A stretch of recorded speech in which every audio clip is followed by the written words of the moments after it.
Today, we are going to start our next chapter, political parties. Before discussing the features and functions of political parties, first of all, I would like to discuss with you the meaning of the term political parties. A political party is a group of people who come together to contest elections and hold power in the government. They agree on some policies and programs for promoting national interest. Examples of political parties are Indian National Congress and Bharatiya Janata Party. Next topic is characteristics of a political party. The main characteristics of political parties are as follows. Number 1. The members of the political party hold similar political views. This keeps the members of the party united. Number 2. All the members of the party have common ideology and thoughts. Number 3. A political party cannot exist without organization. Any group of citizens having same political view cannot be called a political party unless it organizes itself. Number 4. A political party must have faith in the constitutional methods to capture power and to form the government. Next, we will discuss two terms, partisan and partisanship. First is partisan. A person who is strongly committed to a party, group or faction is called a partisan. Next term is partisanship. Partisanship is marked by a tendency on the part of an individual to take a side and to unable to take balanced view on any issue. A political party has three components. Number 1, leaders. Number 2, active members. Number 3, followers. Now we will discuss about the functions of a political party. First main function of political parties is to contest election. In most democracies, elections are contested mainly among the candidates put up by the political parties. In America, members and supporters of a party choose its candidates, whereas in India, top party leaders choose candidates for contesting elections. Second main function of political party is the formation and molding of public opinion. Political party use all means of mass communications such as the press, the radio, the television, including the street corner meetings to raise and highlight public issues. In this way, political parties try to educate, influence, and mold public opinion in their favor. Third main function of the political party is to form and run the government. Formation of the government is one of the aims and functions of a political party. In a parliamentary system, the leader of the majority party of lower house becomes the prime minister and he appoints the other ministers in his cabinet. Another main function of political party is to perform the role of opposition.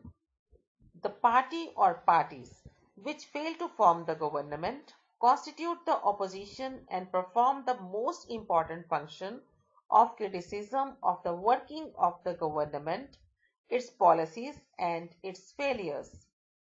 By this, they check the government from becoming dictator. Not only this, the opposition move different motions such as the adjournment motion and no confidence motion in the legislature to criticize the wrong policies of the government. Even outside the legislature, opposition parties criticize the government through strikes, rallies, dharnas, and demonstration. Political parties also play a decisive role in making law. As laws are debated and passed in the legislature is made by political parties. The party in power supports the bill, whereas opposition tries to find out the negative points. So, the common people can know the positive and negative points of the bill. Now the question is, what is the need to have political parties? Number 1. Political parties are needed for the formation of policies. It is very difficult to imagine democracy without a political party because without political party, every candidate in the election will be independent. So, no one will be able to make any promise to the people about any major policy changes and new policies. Second, without political parties, government will remain uncertain. The government may be formed, but its life will remain uncertain. Elected representatives will be accountable to their constituencies only.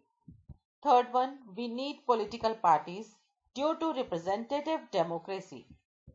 The rise of the political parties is directly linked to the emergence of representative democracies. Large-scale societies need a representative democracy. Fourth one, we required political parties to gather public opinion. As societies became large and complex, they also needed some agencies to gather different views on various issues and to present these to the government. This is fulfilled by the political parties. Next topic is types of party system. Number one is one party or single party system. A system in which only a single party is allowed to work, control, and run the government is called a one-party system. Examples of one-party system are China and Cuba. Next topic is two-party or bi-party system. A country in which two parties contest elections to come to power is called bi-party or two-party system. Examples of bi-party system are USA and England. Next is multi-party system. It is a system in which more than two political parties function and several parties have chance of coming to power either on their own or in alliance with others is called multi-party system. Examples of multi-party system are India and France. Next, we will discuss the disadvantages or drawbacks of one-party system, two-party system, and multi-party system. First one is one-party system. Number one, it is against the principle of democracy because democratic country must allow at least two political parties to contest in election. Number two, single party system is very near to dictatorship. Second one, two-party system. First point, it delays the decision-making power of the parliament. Number two, it leads to political instability. Third one is multi-party system. Number one, it leads to weak and unstable governments. Number two, position of the prime minister is always weak in multi-party system. Next one is merits or advantages of one-party system, two-party system, and multi-party system. First one is one-party system. First, the decisions are taken quickly and efficiently. Number two, it leads to unity in the country. Second one is two-party system. Number one, it gives fair chance for competing parties to come to power. Number two, government remains stable in two-party system. Third one is multi-party system. Number one, it is more representative and accountable. Number two, multi-party system creates internal checks and balances within a coalition government. Next is alliance or front. When several parties in a multi-party system join hand together for the purpose of contesting elections and winning power, it is called an alliance or front. Now the question is, why do we have a multi-party system in India? The answer is we have a multi-party system in India because the social and geographical diversity in such a large country is not easily absorbed by two or even three parties. So now the question is, how has the multi-party system strengthened democracy in India? Number one, a multi-party system is ideal for India because of the social and geographical diversity. Number two, a multi-party system has strengthened the base of democracy. This system allows a variety of interests and opinions to enjoy political representation.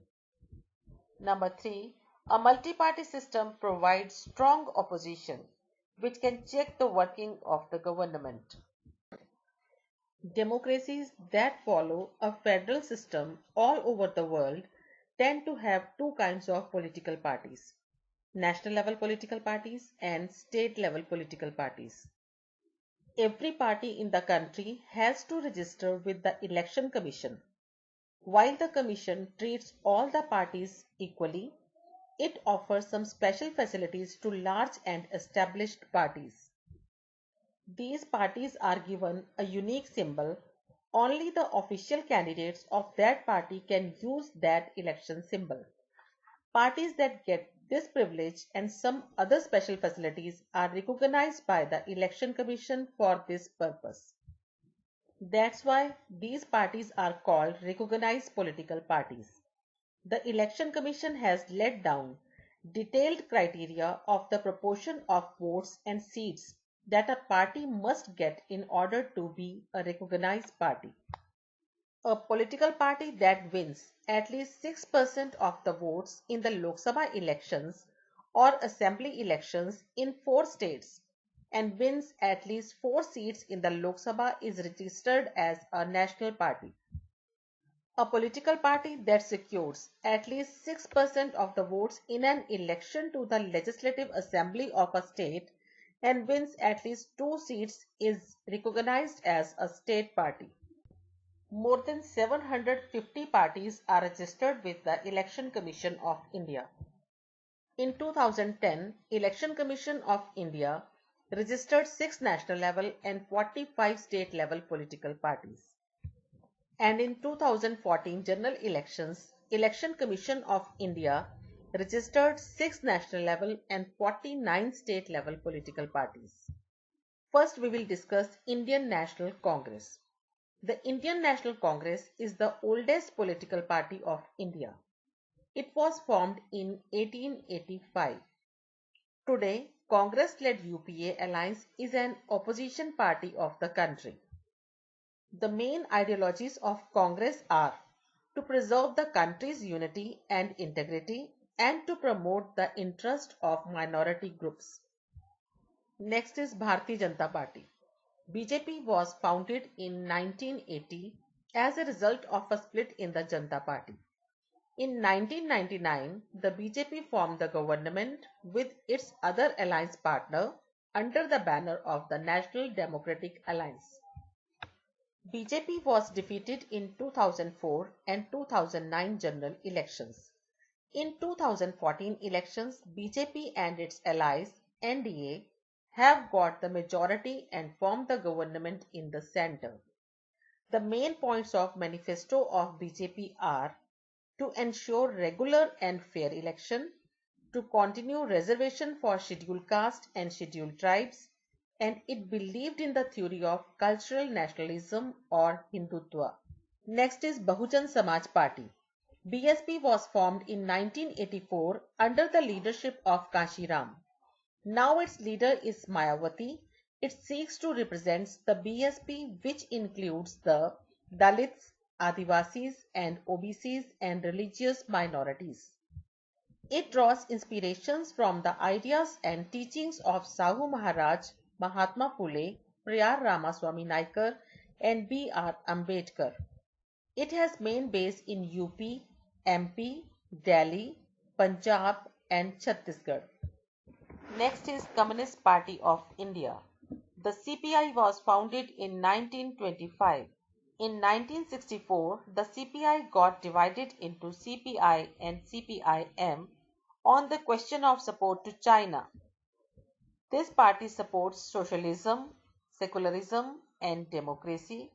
The party has achieved success in the states of Kerala, West Bengal, Andhra Pradesh and Tamil Nadu. Next is Communist Party of India Marxist. This party was founded in 1964. It believes in Marxism. It is critical of liberalization of economy.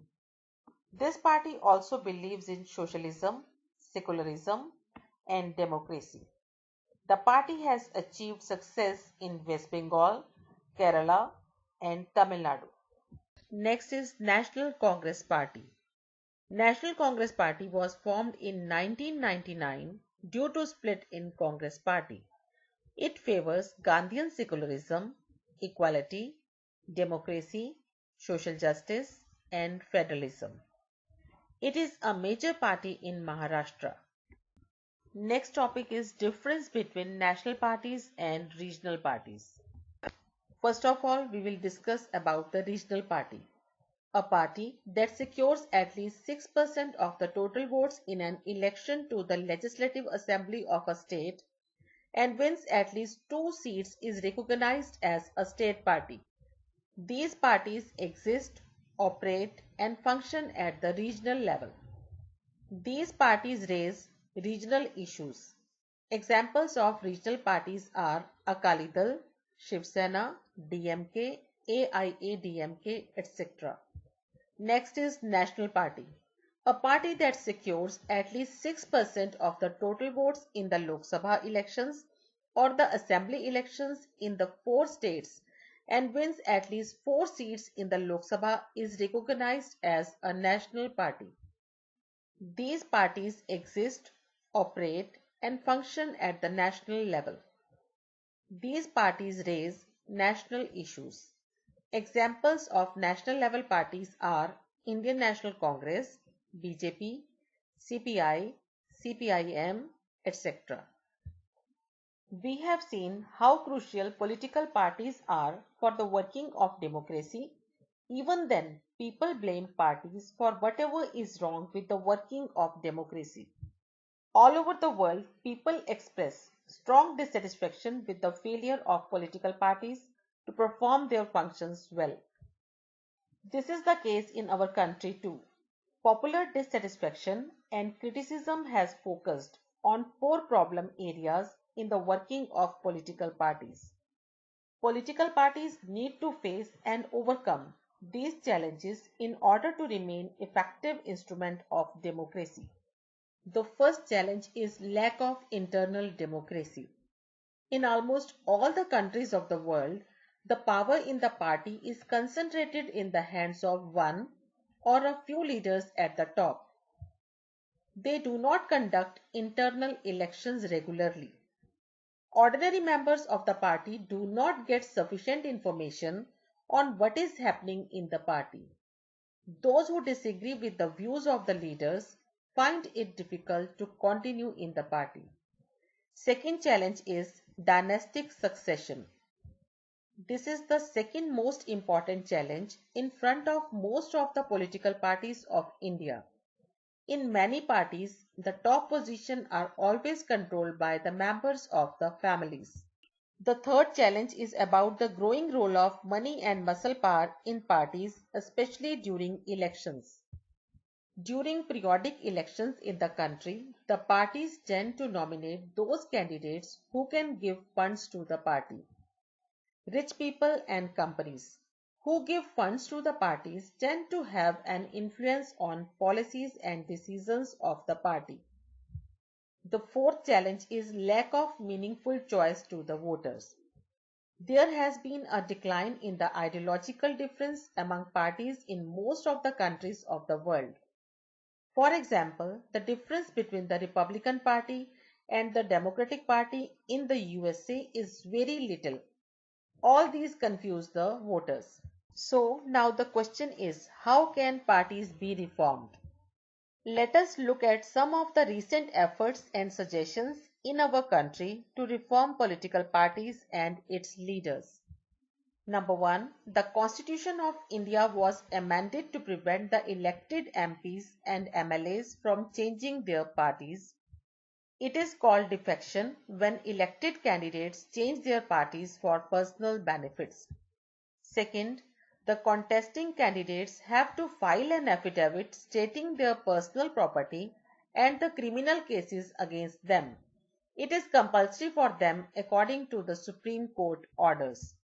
Third, the Election Commission has made it compulsory for the political parties to hold elections within the party.